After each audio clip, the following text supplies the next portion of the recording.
But Ed Rappaport, the Assistant Director of the National Hurricane Center, does join us right now. And Ed, what is that video behind you?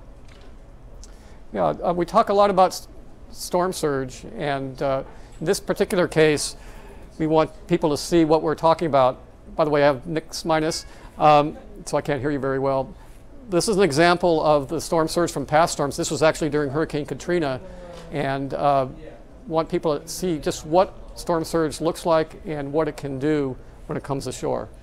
And I think it's really important for people to really take a look at the latest forecast track and not get too excited, because the Florida Keys really could be in for a lot of catastrophic danger. Can you please explain that and talk with us about that? That's right. At this point, you see at the dots here, that's the forecast for where we think the center is going to go. And it still can shift. Obviously, it's shifted since yesterday, and a shift of only 15 or 20 miles is going to make a big difference for us here in Southeast Florida. But regardless, the Florida Keys are going to have it very bad. They're going to have storm surge. In fact, on the lower Keys, first from the north, then from the south, and on the upper Keys, they'll get it mostly from the southeast. But 5 to 10 feet of surge is going to be expected in the Keys, and there are going to be waves on top of that. So potential for damage, and it's certainly life-threatening. And at this point, they've opened 4 shelters all of a sudden, emergency shelters down in Monroe County. There weren't any until today, but they want those folks that are determined to ride it out to at least have some place to go. Do you feel very confident, Ed, that the entire Keys then would be affected by storm surge? It does appear that way now, because even with a shift, even if it comes back a little bit to the east or to the west, some portion of the Keys will get that 5 to 10 feet of surge. And Ed, what are your thoughts about being in a shelter like a high school or something like that? Should people feel pretty safe there? Well, they've been set up just for that purpose, so yes, I would say so. That's good to know. And Ed, give us a sense right now of how folks going up the coast, into Broward County and beyond, should be feeling about this storm right now. We've talked about comparisons, for example, with Hurricane Andrew, because the winds are so strong.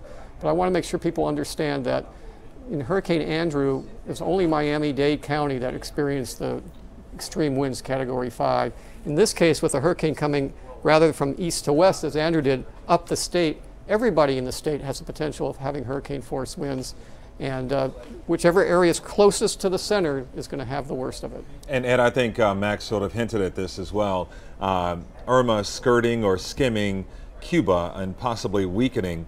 What are your thoughts about that going forward as we wait for that new advisory?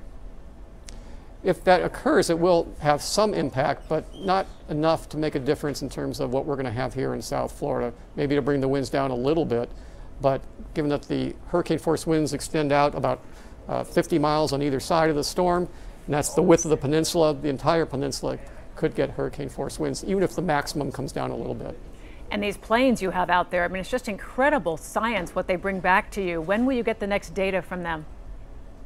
Well, we're getting information almost continuously, and about every 3 hours at least, we get another penetration of the storm as the aircraft crosses through it. That gives us an indication of what the intensity is and exactly where the center is located. And we heard from Dr. Price and so many other leaders who are saying, don't look at the core of the storm, the eye of the storm, just focus on the fact that it's heading our way. Would you agree with that?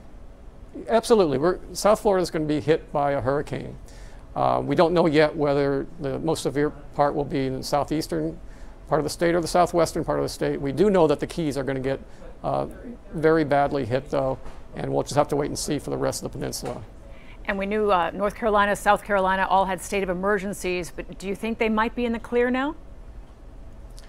Not yet, and their greatest risk might be still they could have some storm surge along the South Carolina coast and the Georgia coast, and perhaps rainfall in the inland area.